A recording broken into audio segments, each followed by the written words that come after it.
J'arrive en première année et je suis sur le point d'obtenir exactement ce que je voulais, c'est-à-dire obtenir ce qu'on appelle la NFL. Et je suis à 10 matchs de ce rêve.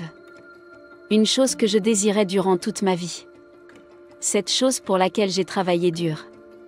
J'étais à 10 matchs de l'exploit. J'ai reçu des papiers qui indiquaient que je suis sur le point d'être sélectionné par la NFL. Ces papiers disaient en gros: vous avez réussi maintenant, tout ce que vous avez à faire, c'est de jouer les 10 prochains matchs de football.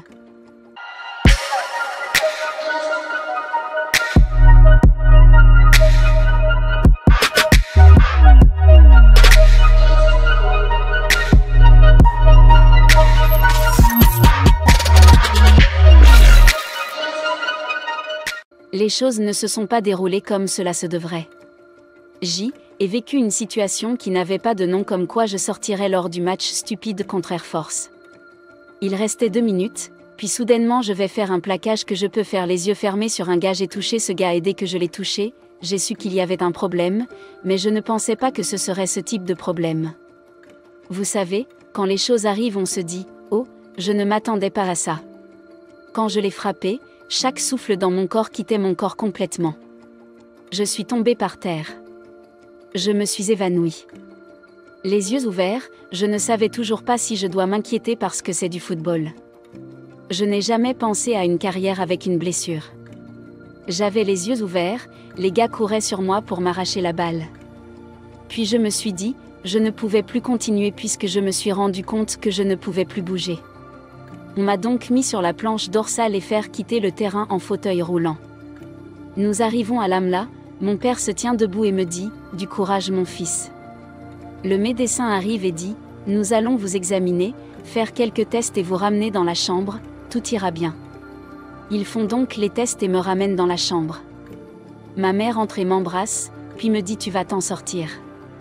Elle s'apprête à sortir quand les médecins se précipitent et disent « Madame, il faut le ramener d'urgence au bloc opératoire, il est sur le point de mourir ».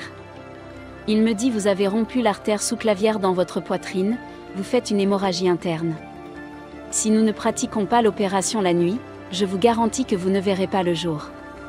L'opération fut faite et le lendemain matin je me suis réveillée de mon opération avec des souvenirs de la NFL sur mon calendrier de vie, le championnat de la SEC, ce grand cornerback. J'étais gênée, j'étais assis là et les gens venaient dans ma chambre pour me dire « Merci, je suis désolée de ce qui t'est arrivé ». Et je disais à mon téléphone portable que tu avais vraiment tout gâché cette fois-ci. C'est la seule chose que tu veux savoir. Tu as grandi dans ce soi-disant quartier, dans une maison de 2 chambres à coucher. La seule chose que tu voulais vraiment, c'était la NFL, c'est tout. Comme si la vie n'avait aucune substance, aucune valeur. J'étais efficace, mais je n'étais pas efficace. J'ai bien fait les choses, mais je n'ai jamais fait ce qu'il fallait. Et maintenant, la chose dans laquelle j'ai placé mon identité a disparu. C'est pourquoi je me moque des gens quand ils disent « si je pouvais ». Si je pouvais juste obtenir ce poste. Je serais tel ou tel. Si je pouvais juste obtenir cette somme d'argent. Je me demanderais ce qui se passera même si vous l'obtenez ou non.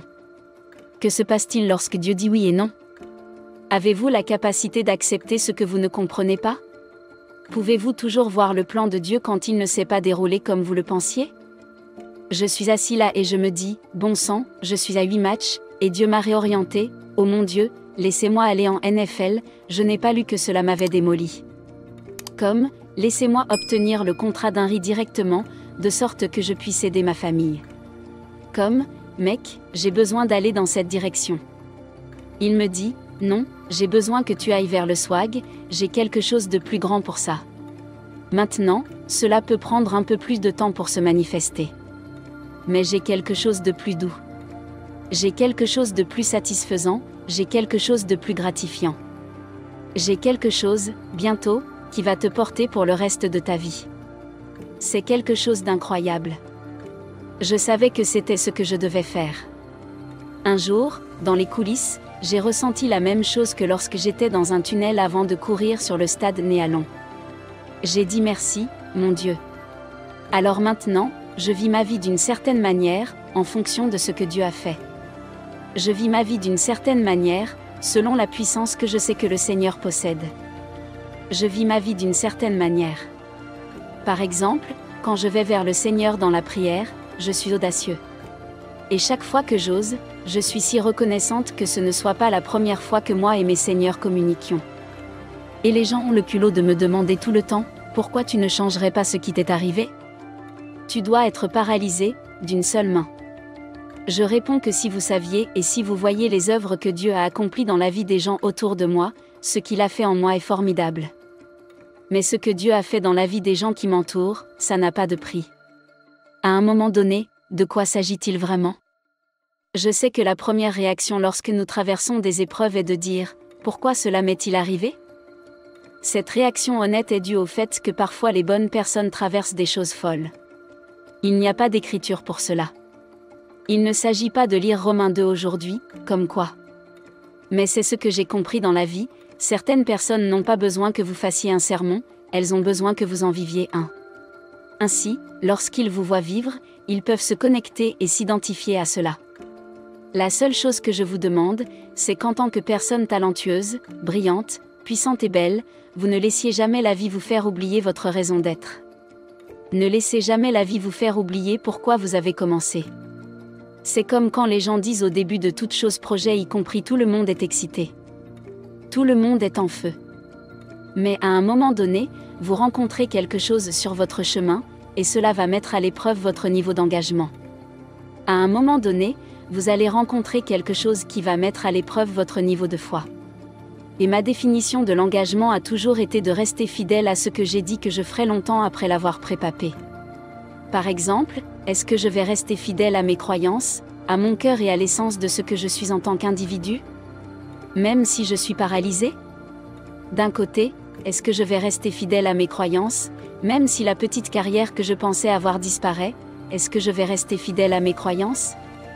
Même si un jour je participe à un match de football, la chose que j'aime faire et que j'ai pratiquée toute ma vie, et qu'à un moment donné elle disparaît, est-ce que je vais y rester fidèle? Laissez-moi donc vous dire oui.